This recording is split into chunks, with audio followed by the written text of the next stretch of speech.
Assalamualaikum warahmatullahi wabarakatuh. Alhamdulillahirrabbilalamin. Assalatu wassalamu ala rasulillah Sayyidina Muhammad wa ala alihi wa sahbihi ajma'in. Rabbi israh li sadri wa yassir li amri wahlul 'uqdatam min lisani yafqahu qawli, amma ba'du.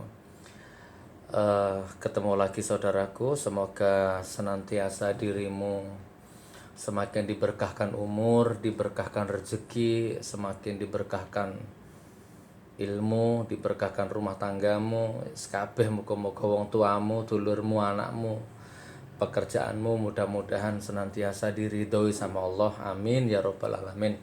Bersyukur kepada Allah dan bersolawat kepada Nabi. Ya Rabbi sholli wa sallim ala nabi khairil anam, zurna Makkah wa ila haram Muhammad alaihi salam, zurna Makkah wa ila zamzam Muhammad alaihi salam. Gak apa lagu sholawatnya. Wes saudaraku, ini ada saudara kita di Hong Kong ya. Sebenarnya bukan di Hong Kong, banyak di semua negara ngalami saudara-saudara seperti ini. Gus Nur, sakjane yang disebut batas toleransi antar umat beragama itu piye to Gus gitu ya. Batasan toleransi antar umat beragama. Soalnya aku kadang-kadang yo ngeterno majikanku ke gereja. Bahkan bukan hanya ngantar, ikut masuk bahkan. Jadi ikut masuk ke dalam gerejanya itu sambil ngendong anaknya kadang. Apa termasuk aku ini sudah melabrak batas-batas pakem toleransi atau bagaimana gitu kan. Oh, ada lagi yang ini, yang sama majikannya dikasih buah bekas sesajennya, bekas sembayang itu. Kalau saya makan buah itu apa sudah melanggar batas toleransi toh Gus? Jujur kalau resah hatiku, gundah gulana jiwaku, ya apa Gus? Insyaallah ya, insyaallah, amin amin. Ini dulu sudah kita bahas saudaraku ya. Koyaknya di Facebook Gus Nur Ngaji Bareng itu ada video itu kurang lebih 300 video yang jadul-jadul dulu. Kita itu sudah bahas sembarang kalir, masalah megang babi, masalah sholat di kamar mandi, masalah apa itu sudah semua. Ya, tapi nggak apa-apa. Tak jawab ya dulur ya, batas-batas toleransi. Memang akhir-akhir ini kondisi agama Islam di Indonesia ini lagi berada di titik yang gimana gitu ya. Agak sedikit amburadul lah ya. Ya opo, bingung. Orang kecil bingung, orang awam bingung. Oke, gini, sebelum saya jawab ini tak keluar dari topik dulu ya, intermezzo dulu ya. Soalnya ini walaupun nggak penting tapi nggak ada salahnya dijelaskan. Sing bagian entah itu gagal paham beneran, entah itu pura-pura gagal paham, entah nggak tahu beneran atau pura-pura atau nggak tahu beneran gimana, nggak apa-apa lah ya dijelaskan. Kadang-kadang aku tuh heran saudaraku ya, kadang-kadang adminku itu tanya, ya apa sih kok ada manusia seperti ini. Kadang-kadang takon dulur, itu kok ceramah disuting sendiri, direkam sendiri, nggak ada jamaahnya, tuh kepingin tenar ya, kepingin jadi YouTubers ya, gitu kan, sensasi ya, kok syuting dewe nggak untuk jamaah. Kadang-kadang ada satu dua orang yang tanya seperti itu, kan nggak penting sebenarnya dijawab, tapi nggak ada masalah ya, nggak ada masalah dijawab, nggak ada masalah. Jadi iku sik TK, apa sik tangi turu, apa sik ngelindur, apa sik loading atau gimana aja. Masa sih hanya urusan konsep gini kok nggak paham iku ya apa ya. Ini kan masalah konsep. Kalau bertiga namanya trio, kan gitu ya. Trio wek, trio macan. Itu kan konsep ya. Kalau ngelawak sendiri namanya stand up comedy. Kalau pengajian atau dakwah sambil di syuting langsung live itu jarine live streaming. Kan jenenge ngono ya. Kalau di atas mimbar pegang tongkat hari Jumat itu namanya khutbah. Khutbah Jumat. Kalau di depannya orang banyak itu namanya tablik akbar. Pengajian, dakwah macam-macam. Itu kan ada konsep sendiri-sendiri ngono. Iki ana wong takon, kok Gus Nur syuting dhewe, direkam dhewe, kepengin tenar apa ya apa. Jadi kadang-kadang aku yo iki pekok tapi ya apa pura-pura apa memang ndak ada yang diomongkan ngono.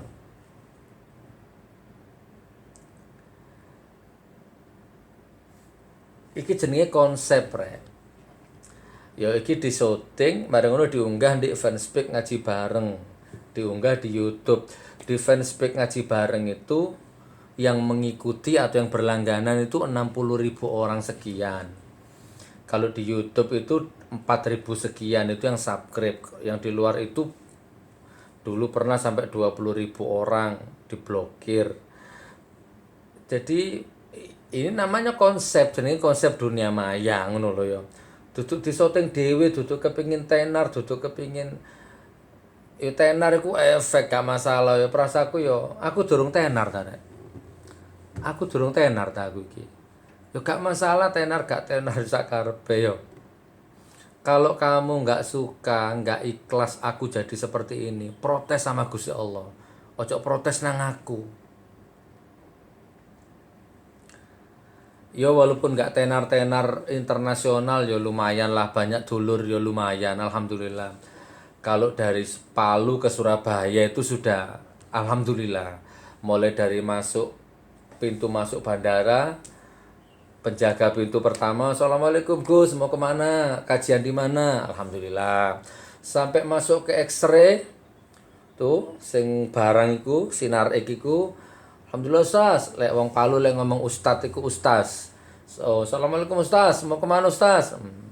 Mulai dari pintu masuk sampai di pemeriksaan X-ray itu sudah kenal.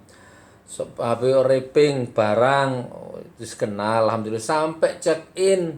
Mbak-mbak sing di bandara ku ya ngikuti juga di YouTube. Gitu. Ya ngobrol basa-basi.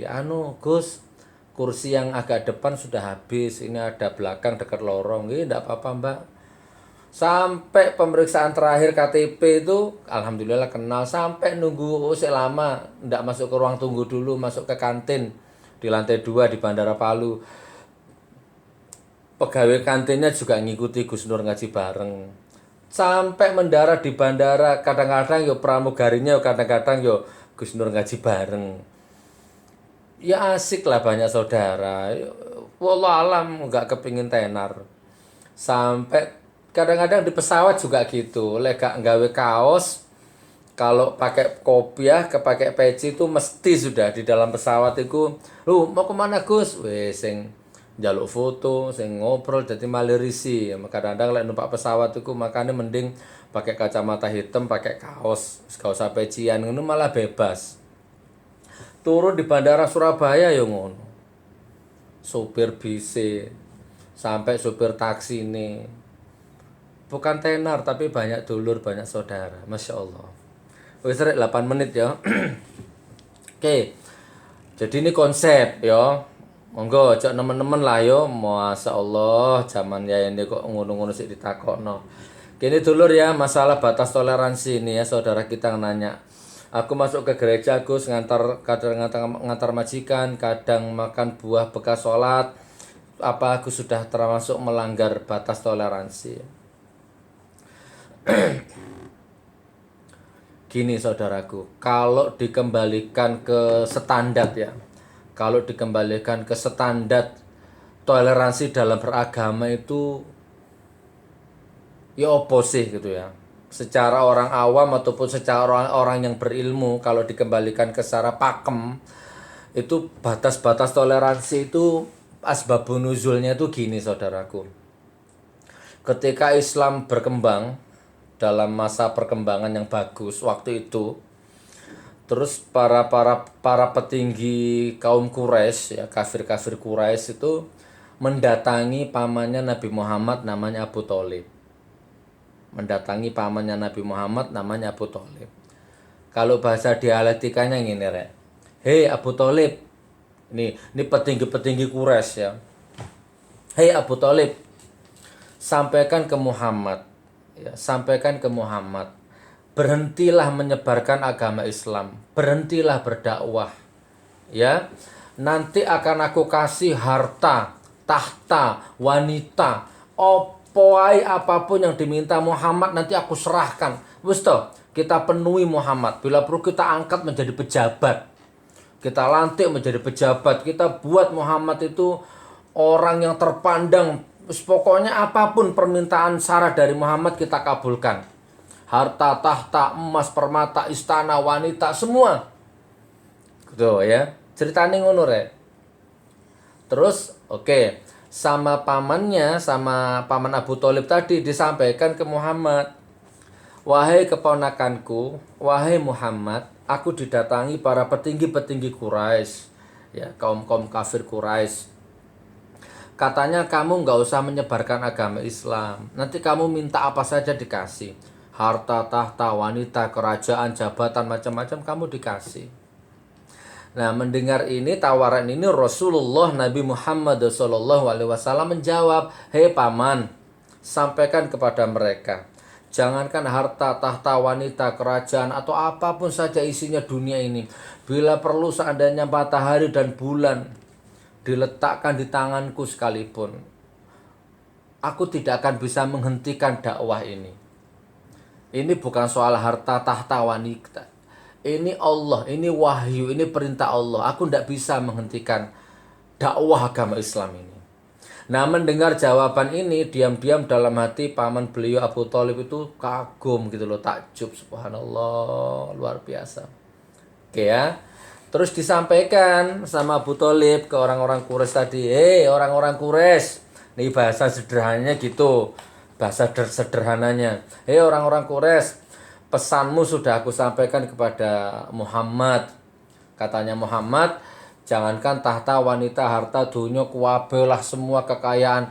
Bila perlu matahari dan bulan sekalipun, engkau kasihkan ke Muhammad supaya Muhammad itu berhenti berdakwah, berhenti menyebarkan agama Islam. Katanya nggak bisa. Karena agama Islam adalah wahyu dari Allah yang harus disebarkan. Nggak bisa ditukar dengan uang atau apapun. Gitu ceritanya, batas toleransi itu. Terus kaum Quraisy nggak putus asa mendengar jawaban Abu Thalib ini, nggak putus asa.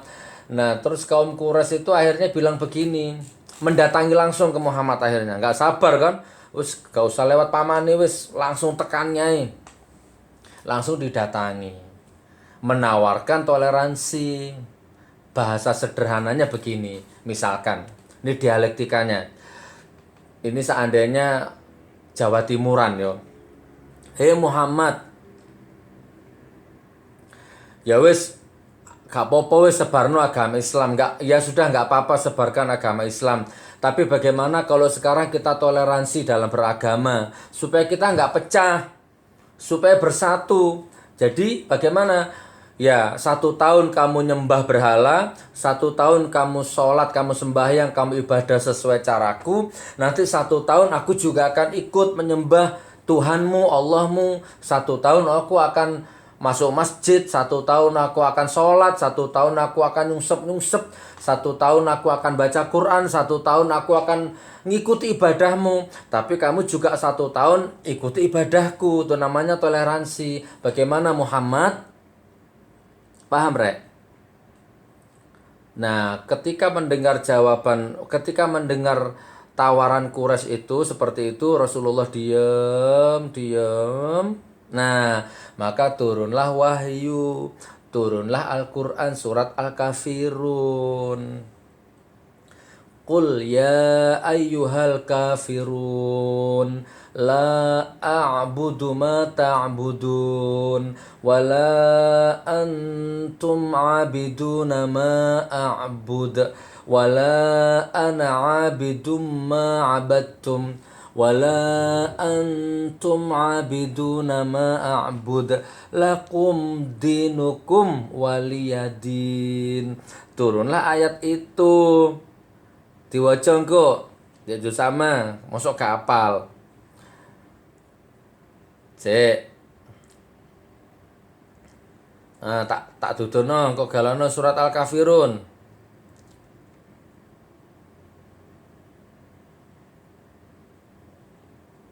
Nah, iki lho. Di kamera nih. Loh. Qul ya ayyuhal kafirun la a'budu ma ta'budun. Ayat ini turun pas ketika Rasulullah diajak toleransi sama orang-orang Quraisy itu. Ya. Katakan, katanya Allah kepada Muhammad itu, hei orang-orang kafir, aku tidak akan menyembah apa yang kamu sembah, dan kamu bukan penyembah Tuhan yang aku sembah, dan aku tidak pernah menjadi penyembah apa yang kamu sembah, dan kamu tidak pernah pula menjadi penyembah Tuhan yang aku sembah. Lakum dinukum waliyadin. Ya agamamu agamamu, agamaku agamaku. Ini tolok ukur batas secara umum toleransi. Jadi kalau engkau hanya mengantar majikan ke gereja sambil ngomong anaknya, itu insya Allah kamu tidak termasuk melanggar batas toleransi. Itu kamu sedang menjalankan profesimu, gajimu halal. Kalau melanggar batas toleransi itu kalau kamu ikut masuk ke gereja, yo, terus kamu nyanyi haleluya,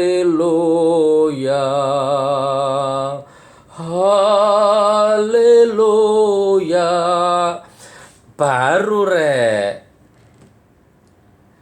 Dan kamu kan sahaya, kamu kalau bahasa umumnya tuh budak ya, kamu tuh pekerja ngomong anaknya majikan di dalam gereja. Itu dimensinya beda sudah teman, itu makrifat nanti pembahasannya.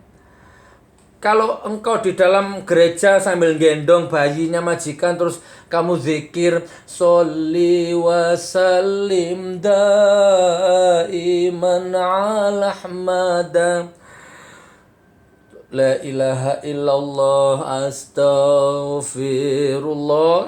Masya Allah, no.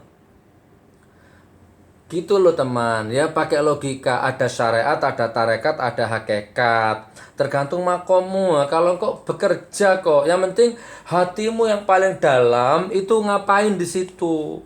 Yo nggak nyembah, yo nggak ngene-ngene, ayo po ngene, ya kan? Yo nggak ngene-ngene. Nah, insya Allah kamu masih selamat dulur, nggak apa-apa. Di Indonesia baru beda lagi. Engkau kan sahaya, engkau kan pekerja. Kalau di Indonesia itu lain. Kalau di Indonesia itu ada kiai, ada ustadz, ada gus, ada ulama. Labelnya ulama, namanya ustadz. Dipanggil kiai, dipanggil gus, dipanggil ulama. Di Indonesia itu ada masuk ke gereja, ceramah di gereja, di depannya pendeta, di depannya orang non-muslim mengatakan semua agama sama, Tuhannya sama, Allah dengan Sang Yang Widiwase itu ya sama, Allah dengan Tuhan itu ya sama. Itu kalau begitu ya wallah alam, kalau otakku, imanku mengatakan ini baru melanggar batas toleransi. Ada lagi Kiai Haji mengatakan semua agama sama. Agama itu tidak penting. Pokoknya kalau kamu berbuat baik, kamu akan dapat surga. Kamu dapat tempat terbaik di sisi Allah. Nah, itu baru melanggar batas toleransi secara akliyah, secara nakliyah dulu. Karena beliau bukan budak. Mereka bukan sahaya, mereka bukan pekerja, mereka ulama. Mereka kiai, mereka ustadz, mereka gus. Nggak boleh ngomong seperti itu. Ada batas toleransiku. Saya pernah ceramah di gereja dulu. Sekali apa dua kali itu dulu. Di Gending.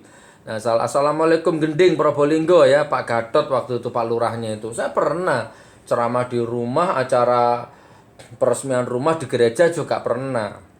Loh, cuman aku deal dulu di depan sama pendeta yang ngundang. Pak Pendeta, sama ndak salah ngundang saya. Ada misi visi apa, ada niat apa sama ngundang saya ceramah di gerejamu? Ya nggak ada, kita ingin tahu Islam itu dari sisi Gus Nur bagaimana, Kristen dari sisi Gus Nur bagaimana. Oh ya sudah, berarti saya bebas ya mau ceramah apa ya? Oh ya nggak apa-apa, kita terbuka, kita toleransi. Oke, deal. Aku ceramah di gereja, aku ceramah di rumahnya pendeta juga pernah 2 kali Kang kalau nggak salah. Nah selama 1 jam aku ceramah di gereja itu full biodatanya Rasulullah yang tak beber.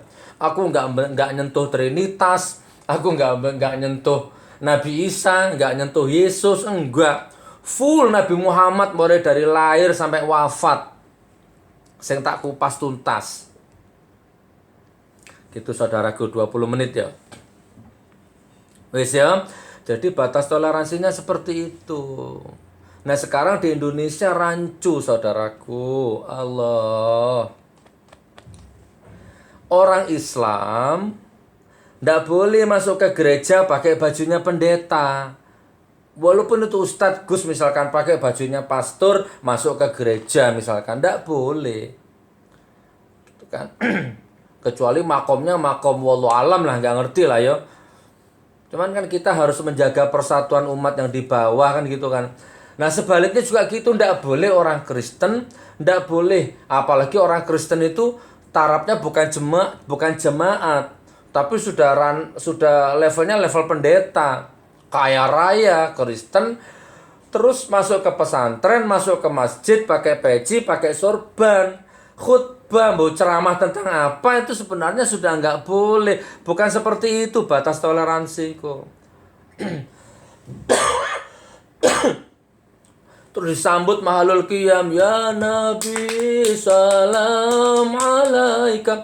Rebutan diwambungi tangane dengan muslimah santriwati yang kalau tak lihat videonya, tak lihat fotonya sudah pada balik, sudah pada datang bulan semua, rebutan ngambungi tangane wong Kristen sing disurbani karo dipeci macak wong Islam. Jadi sudah amburadul memang kalau di Indonesia ini. Nah, begitu saudara, kalau engkau budak, engkau sahaya, ngantarkan majikan ke gereja, akidahmu masih selamat, jauh di dalam hatimu, engkau tidak melanggar batas toleransi. Makan buah bekas sembayangan pun, walah, pasang dablek aja, jeruk aja, batok, klak. Yang penting tidak merusak akidahmu. Perkara bekasnya dewa ya keyakinannya dewa, sugestine dewa. Mono dewa mangan jeruk lah kocul kah. Kecuali itu daging babi kan ngono to. Itu akliannya begitu. Beda ya. Jadi sekarang kalau di Indonesia sudah rancu saudaraku. Toleransiku sing di batasnya itu sudah nggak ketemu kalau di Indonesia ini. Sudah nggak ketemu. Lakum dinukum waliyadin itu sudah dirusak tafsirnya. Lakum dinukum waliyadin itu. Masya Allah.